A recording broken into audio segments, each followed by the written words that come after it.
가 5월 둘째 주일이고 Father's Day가 6월 셋째 주일입니다. 그런데 어머니 주간에 Mother's Day 그 즈음에서는 막 그 광고도 많고 세일도 많고 그 어머니들을 위해서 그냥 대대적으로 이제 그 홍보도 하고 그래서 물건들을 이제 어머니들 선물을 많이 사도록 이렇게 하는데 Father's Day는 별거 없더라고요. 그 보면은 Mother's Day와는 사뭇 Father's Day는 분위기가 그냥 이렇게 적당하게 그냥 지나가 버리는 경향이 많은 것 같아요.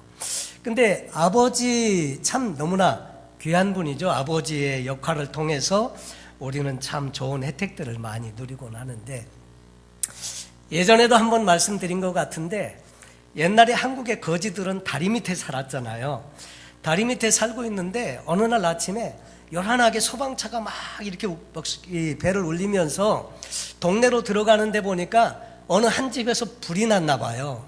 그래갖고 막 소방차가 막 가고 그러니까 아버지 거지하고 아들 거지가 다리 밑에서 나와가지고 그걸 쳐다보면서 아들 거지가 그랬대요. 아버지, 우리는 탈 게 없어서 너무나 좋다, 그지? 그랬더니 아버지 거지가 하는 말이 그게 다 애비 덕분인 줄 알거라. 그렇게 이야기를 하더래요.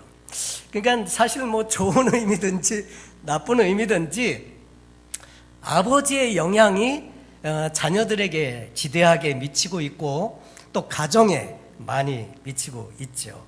원래 이 아버지 날의 유래에 대해서 제가 한번 찾아봤습니다.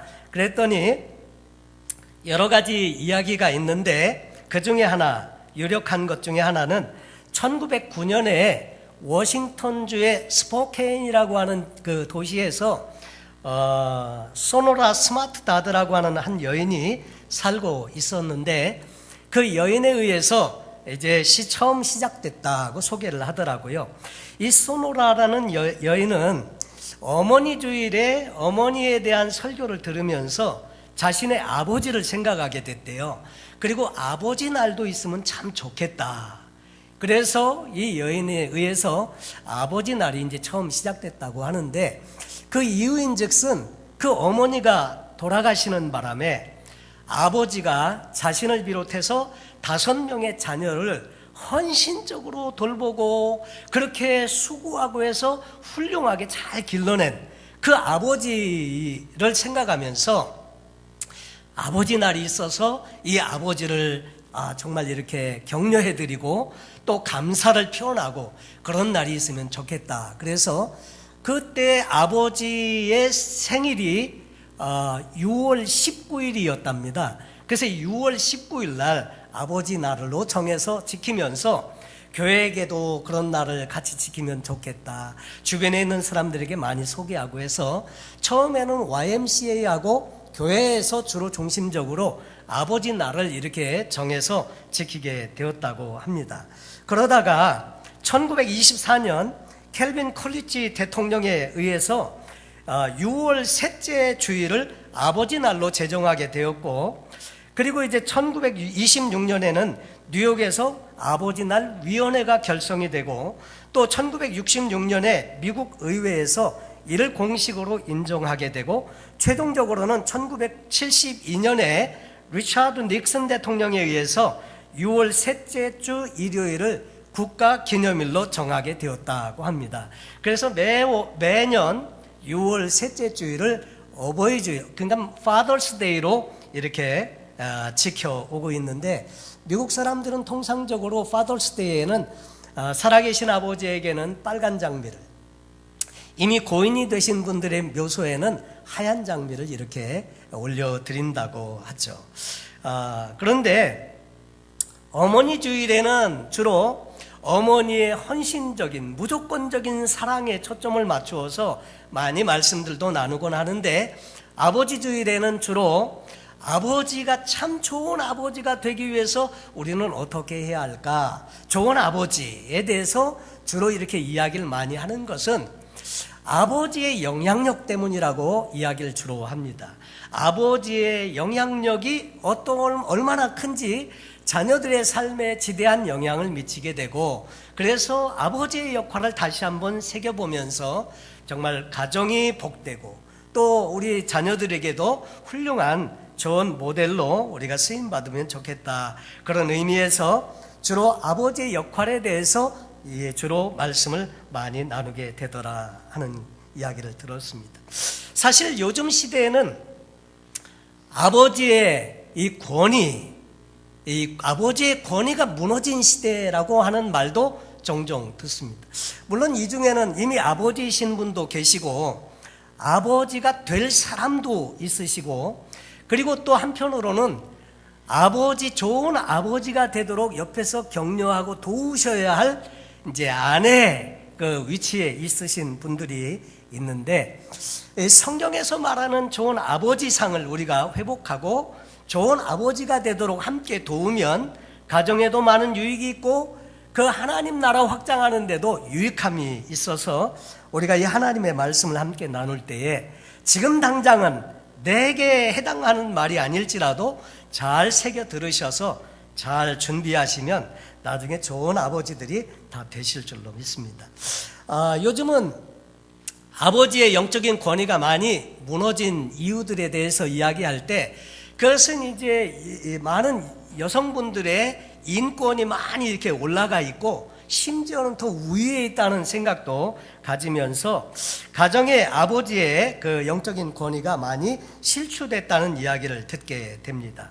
또 한편으로 아버지들이 산업화가 시작되면서 직장으로 내몰리고 거기에 이렇게 묶여 있음으로 인해서 가정에서 자녀들과 시간을 많이 못 보내므로 이 아버지에 대한 역할이 많이 줄게 되고, 그래서 그런 부분에 좋은 영향을 미치지 못하는 부분이 있다는 이야기를 듣습니다. 여러분, 아버지 학교를 다녀오신 분들은 아마 아실 겁니다. 아버지 학교에서 외치는 구호가 있지요. 혹시 다녀오신 분들 혹시 구호 기억하고 계십니까? 기억 못 하시는 건지 아니면 안 하기로 결정을 하신 건지 잘 모르겠지만 아버지 학교에서 늘 이렇게 구호를 외치죠. 아버지가 살아야 가정이 산다. 아버지가 살아야 가정이 산다. 이렇게 구호를 많이 외치곤 하는데, 오늘 성경적인 참 아버지의 모습에 대해서 한번 살펴보기를 원하고요. 어떻게 하면 아버지의 영적인 권위를 세워드리고 더 나은 아버지가 되게 하고 아버지의 역할을 통해서 그 많은 유익을 얻을 수 있을지, 그런 부분을 함께 살펴보고 은혜를 나누고 싶습니다. 성경에 보면 어떤 아버지가 참 모델과 같은 좋은 아버지인가 좀 살펴보았는데, 성경에도 좋은 아버지의 모델 케이스가 별로 나와 있지 않더라고요. 아브라함 케이스는 신앙적으로는 참 좋았는데 자식을 갖다가 번제로 막 드리려고 하는 이런 아버지, 약간 조금 자식과 부모의 관계에서는 이게 조금 받아들이기가 쉽지 않고요. 이삭은 아내 리브가와 더불어서 자식을 사랑했는데 좀 편애하게 되죠.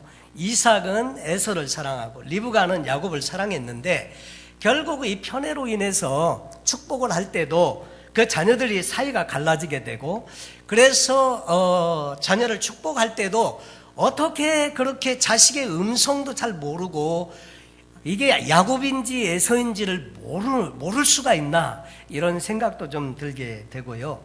그리고 한편으로 편애 때문에 좋은 영향을 주지 못한 면들이 좀 있습니다. 원래 편애라고 하는 것은 한 자식을 더 넘치도록 사랑해서 생기는 것이 아니고, 요즘 편애를 이렇게 정의하더라고요. 한 다른 자식에게 과도하게 사랑하는 것이 편애가 아니고, 편애는 잘못 사랑하는 것이 편애라고요. 지나치게 사랑하는 것이 편애가 아니라 잘못 사랑하는 것이 편애라고 이렇게 정의를 내리고 있기도 하더라고요. 그 다음에 야곱은 어땠나? 야곱도 역시 자식을 편애했죠. 라헬에게서 낳은 자식이었던 요셉을 편애하다 보니까 다른 자식들과 문제가 생겨서 자식들이 서로 죽이려고 했다가 종으로 팔아버리고, 물론 그 일을 통해서 하나님의 일이 이루어졌지만, 그러나 야곱도 보면 그 아버지의 역할을 하기가 쉽지 않았던 것을 보게 됩니다. 모세는 어땠나? 모세의 경우도 보면 모세에게도 자식이 있었지만은 부모로서, 아버지로서 좋은 역할을 한 부분이 성경에서 찾아보기가 어렵습니다. 물론 이스라엘 백성들을 전체를 인도해서 가나안 땅까지 이끌고 가야 하는 막중한 사명 때문이었는지는 모르지만 아버지의 역할에 대해서는 별로 성경에 이야기하고 있지 않습니다. 사사기에 보면 입다 역시 그 딸의 문제로 결국은 자기 그 내면이 연약하다 보니까 전쟁에 나가면서 서원을 하게 되고 결국 그 딸을 제물로 바치게 되는, 그래서 비운의 사사 입다라는 이야기를 듣게 되죠. 이 사무엘은 어땠나? 사무엘도 보면 영적인 지도자이고 그 민족에 없어서는 안 되는 그런 인물이었지만 그 자식 교육은 실패한 모습들을 성경을 통해서 보게 되고, 다윗은 어땠나? 다윗도 위대한 왕이었지만은 그러나 잘못 행한 일들로 말미암아 아버지로서 좋은 본이 못 돼서 압살롬을 모질게 책망해야 할 때도 그렇게 못하고, 이런 모습들을 보고 결국은 그래서 암논이라고 하는 아들이 다말이라는 이복 누이를 강간하는 일이 집에서 벌어지게 되고, 그리고 버리고 거기에 원한을 품고 압살롬이 그 형 암논을 살해하고, 그리고 가정에서 칼이 그치지 아니하고 아들들이 나중에는 반란을 도모하고 아버지를 물리치고 왕이 되고자 하고, 그런 일들로 인해서 많은 어려움이 있었던 것을 보게 됩니다.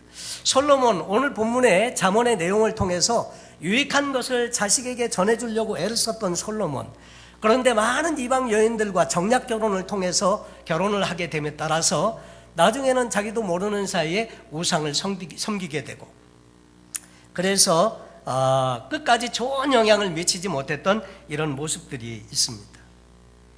왜 모범적인 아버지가 이렇게 성경에도 많지 않을까 생각을 해보면 좋은 아버지가 되는 일이 쉽지 않기 때문이죠.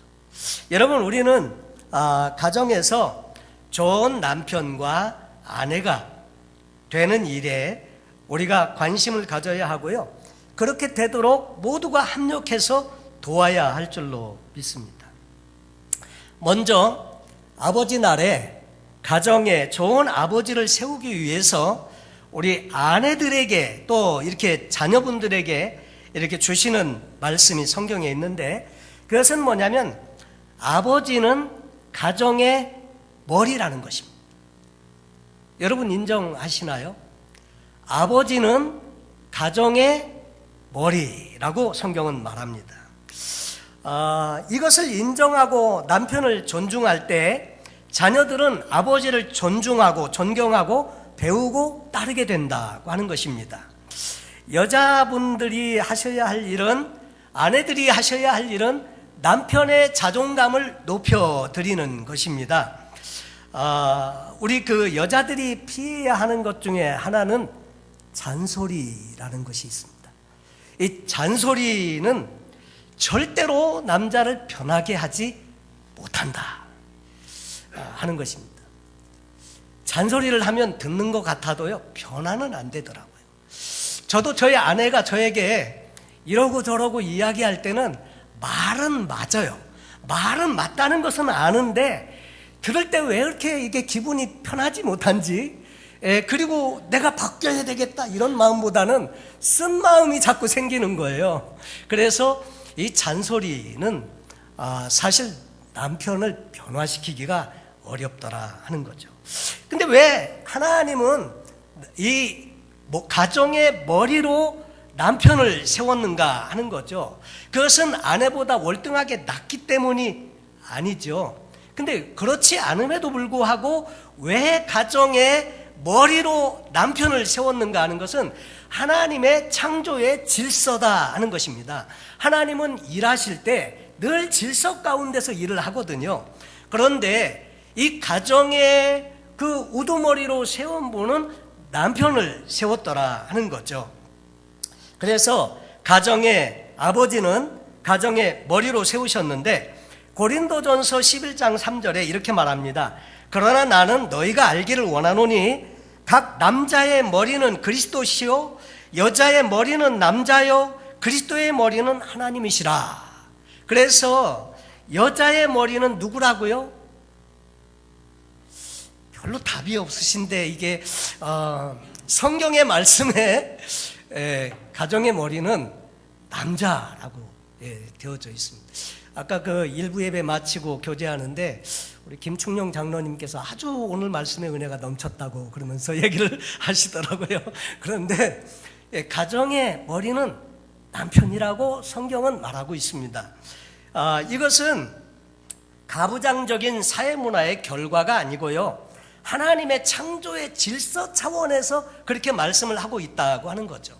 그래서 창세기 3장에서 범죄한 인간에게 그 이야기할 때 그런 말씀을 하세요. 아담과 하와에게 이야기할 때 하와에게 하는 말씀이 너는 남편을 사모하고 그러나 남편이 너를 다스릴 것이니라. 남편을 사모하고, 이 말의 뜻은 공동 번역에 보면 뭐라고 되어져 있다고요? 공동 번역에 보면 너는 남편을 쥐고 흔들고 싶겠지만 그러나 남편이 너를 다스릴 것이니라, 이렇게 돼 있단 말이죠. 그러니까 사실 우리 여자분들이 남편을 보면 답답한 게 많고요, 그리고 정말 이렇게 존경하고 막 이럴 만한 부분이 있어야 순종도 하고 싶고, 그런데 성경은 또 이렇게 말씀을 하고 있어서 참 이게 참 쉽지 않은 모습들이 있어요. 그런데 여러분, 이것은 저의 말이 아니고, 요즘은 세상이 많이 달라져서 그렇게 핑계할 수도 있지만, 여러분, 세상이 많이 달라진 것은 사실이지만 하나님이 안 달라지셨고요, 사람도 역시 그대로입니다. 그러니까 성경의 원리도 그대로인 거예요. 이 말씀을 내가 믿고 그대로 실천하려고 하면 성경이 말씀하시는 하나님의 놀라운 은혜가 그 순종을 통해서 나타나게 되는 거죠. 그래서 우리 아내분들이 기억해야 할 말씀이 에베소서 5장 22절로 23절에 아내들이여 자기 남편에게 복종하기를 주께 하듯 하라.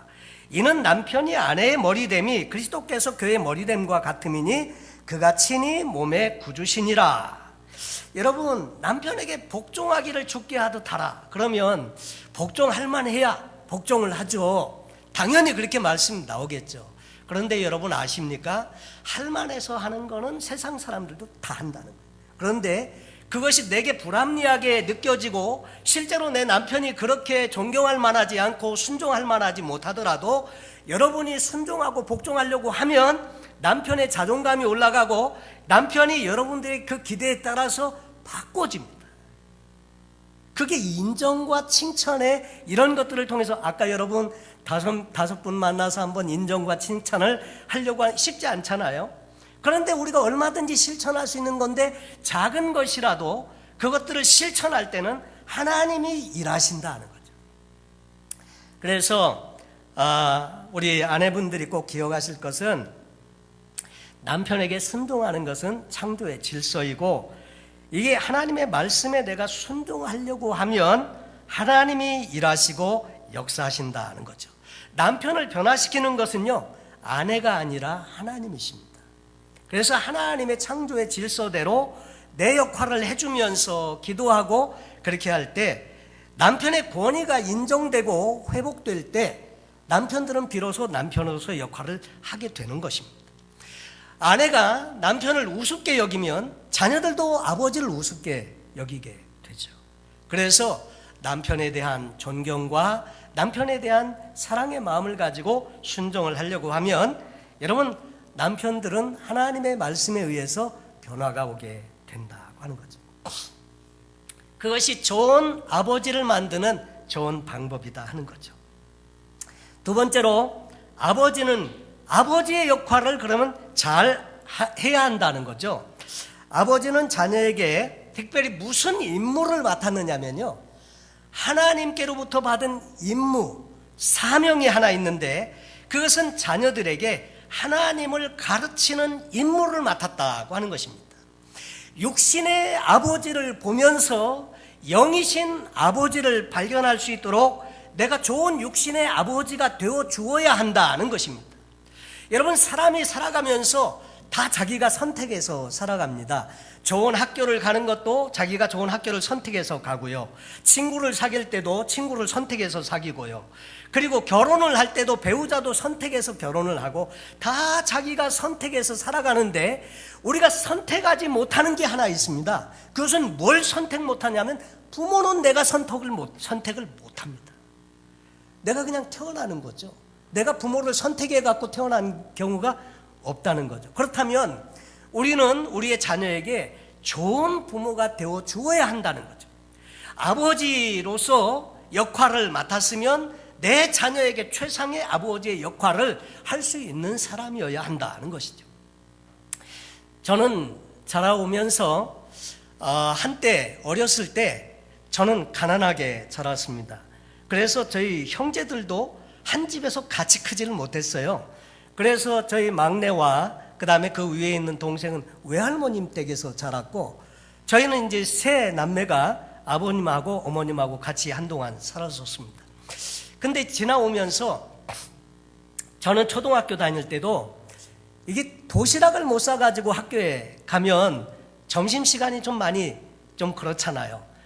참 가난이 좀 어떤 면에서는 좀 싫었는데, 그런데 부모님들 그렇게 하고 싶었겠나 하는 거죠. 자식이 도시락을 못 사가지고 학교에 갔는데 도시락을 못 사간 자녀가 마음이 아프겠습니까? 못 사준 부모가 마음이 아프겠습니까?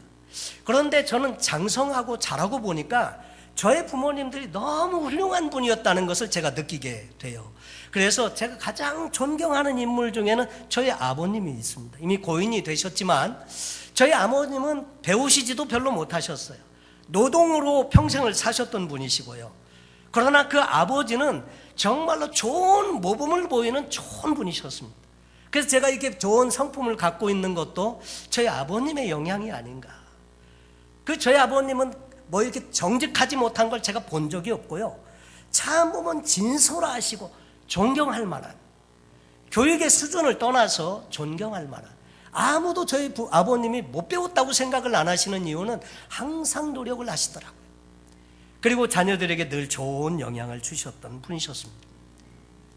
저희 아버님은 못 배우셨고 가난했고 심지어는 엿장수까지 하셨어요.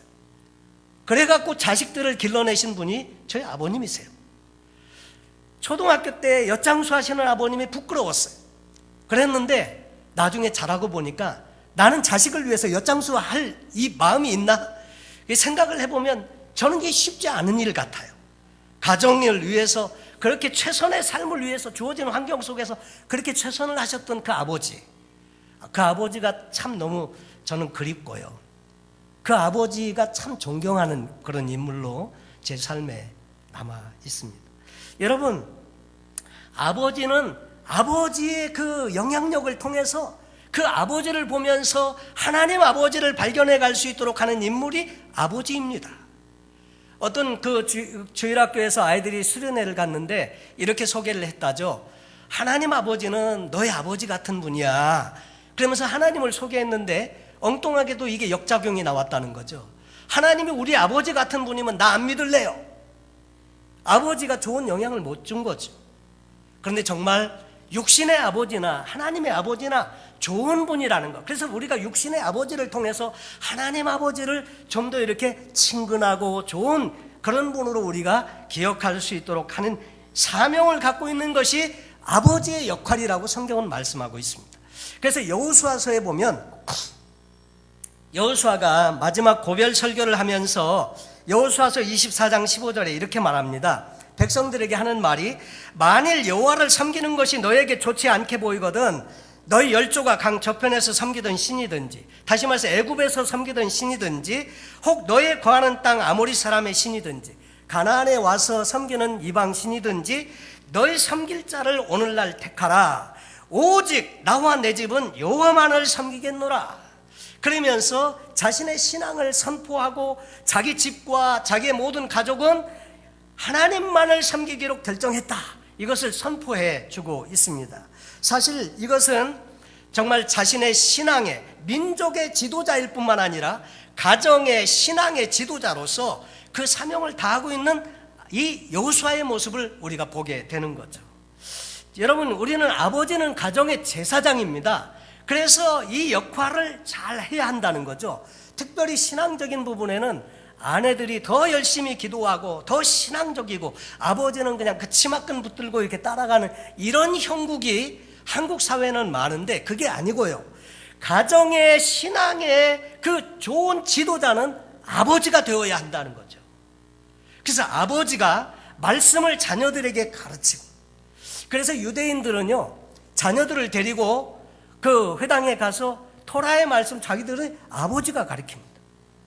우리도 하나님의 말씀을 자녀들과 함께 시간을 보내면서 자녀들에게 가르칠 수 있어야 한다는 거죠.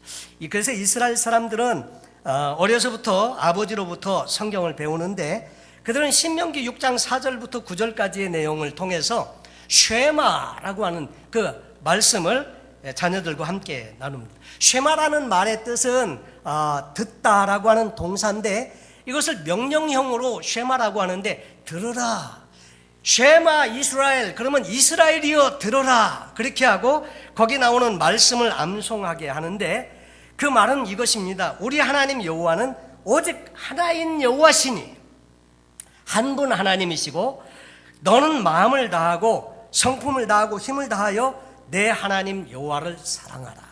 하나님 사랑하는 법을 가르친다고 하는 거죠.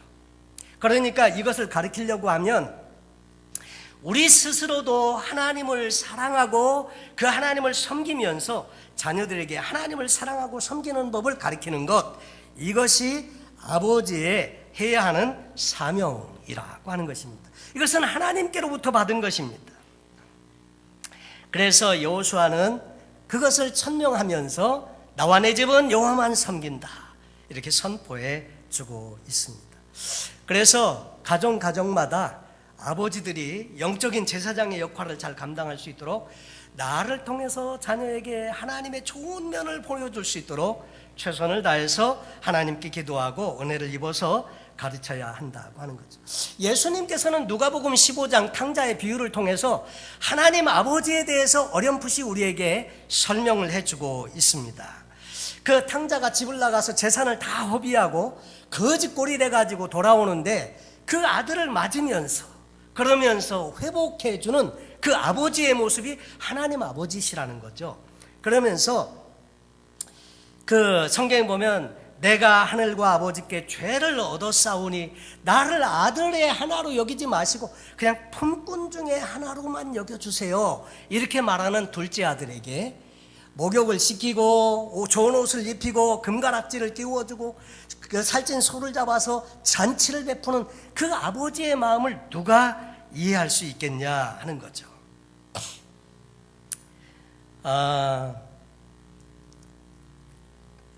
한국의 어느 시골에 농사를 짓는 가난한 한 아버지가 있었습니다.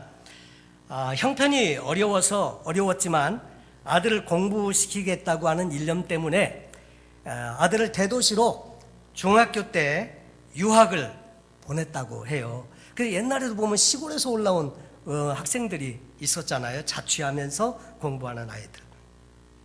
근데 이 학생은 공부하기가 싫어서 그 첫 번째 학기를 마쳤는데 성적이 반에서 68명 중에 68등을 했어요.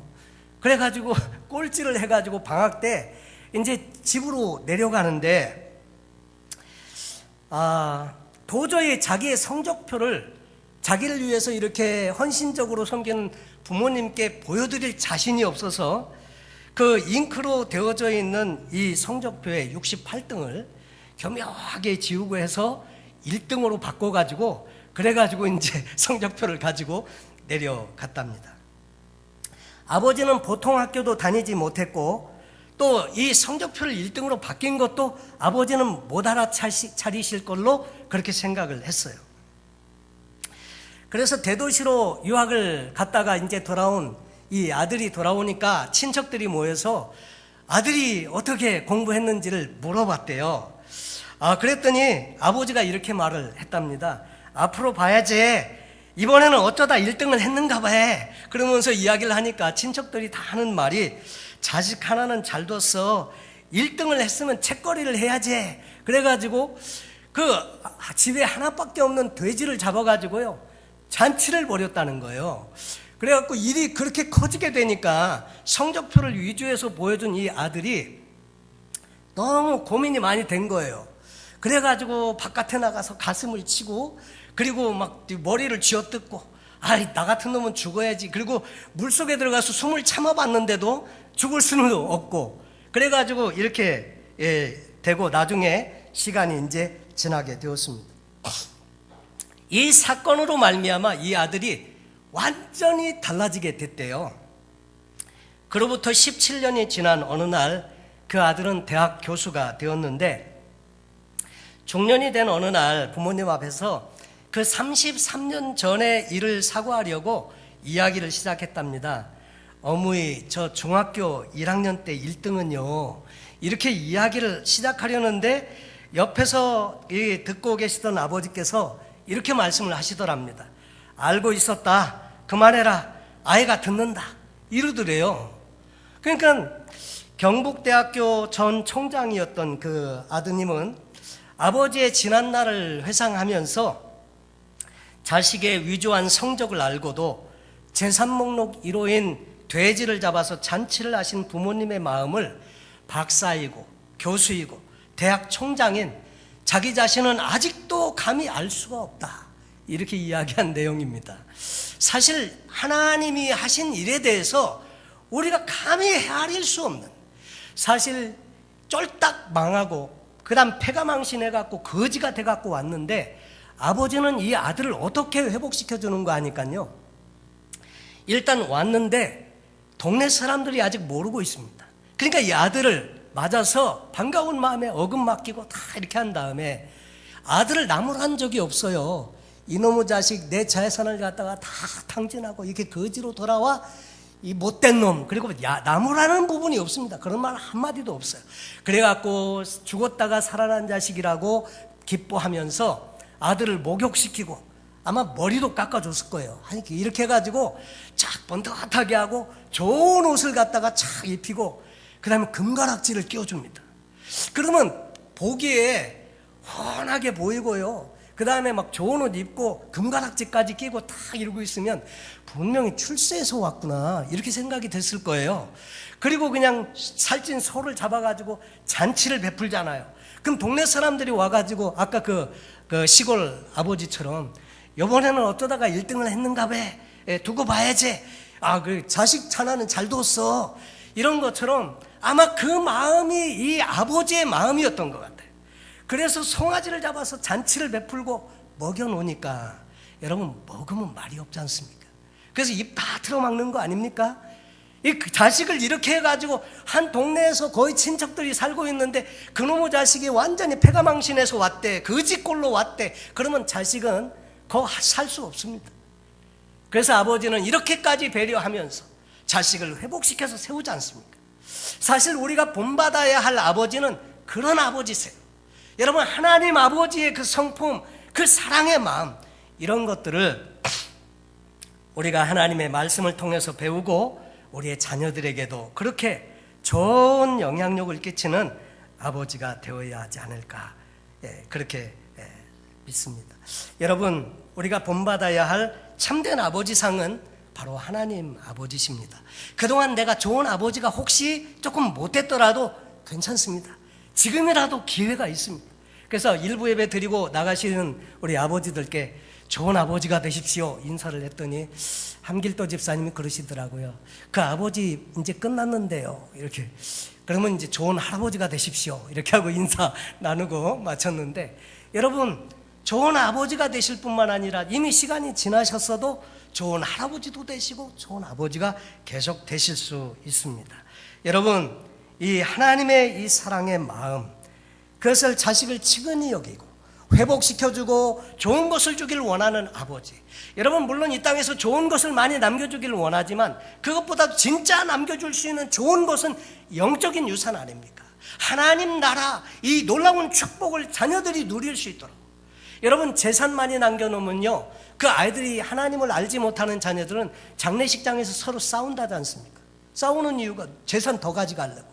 여러분, 기껏해서 평생 수고해서 남겨줘봤자 서로 싸우고 갈라지고 이런 것을 남겨주는 것이 아니라 정말 아름다운 신앙, 하나님 아버지에 대한 모습, 그것을 나를 통해서 남겨줄 수 있는 좋은 아버지가 되시면 좋겠습니다. 여러분, 그럼 어떻게 하면 보다 나은 아버지가 될 수 있을지 그 짤막하게 준비한 내용은 좀 있지만 시간 관계로 소개만 해드리고 말씀을 마칠까 합니다. 첫째로, 좋은 아버지가 되시고자 하면 이 내용들은 성경에 있는 내용을 근거로 해서 뽑아낸 것인데, 가족을 위해서 시간을 할애하셔야 합니다. 가족들과 시간을 보내셔야 한다는 거죠.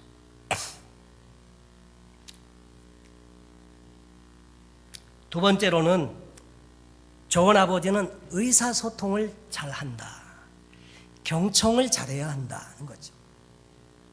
말도요, 말로 표현하는 것은 40%밖에 의사가 전달되지 않습니다. 비언어적인 표현, 저의 얼굴 모습이나 그 다음에 표정, 제스처 이런 것들이 나머지 60% 가까이를 차지합니다. 그리고 맥락적 경청이라는 것이 있습니다. 말에는 표현되어져 있지 않지만 이 말로 표현하지 않은 그 내면에 가지고 있는 이 대화를 읽을 수 있어야 하는데 이것이 맥락적 경청이라는 거죠.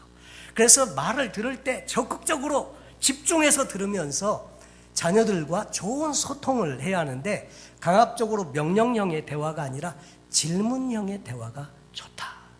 너 이거 어떻게 생각하니? 이게 하브루타에서 하는 흔한 질문입니다. 어떻게 생각하니? 이렇게 되면 어떻게 될 것 같으니?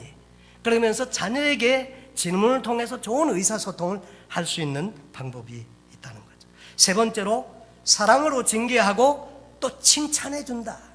여러분, 우리는 칭찬에 너무나 많이 이렇게 할애하지 않습니다. 돈이 드는 것도 아니고 세금을 내는 것도 아닌데 자녀들을 칭찬 많이 못하고요, 아내와 남편에 대해서 인정하고 칭찬 잘 못합니다. 근데 이게 한국 사람이기 때문에 그런 것이 아니고요, 그건 바꿔야 하는 것입니다.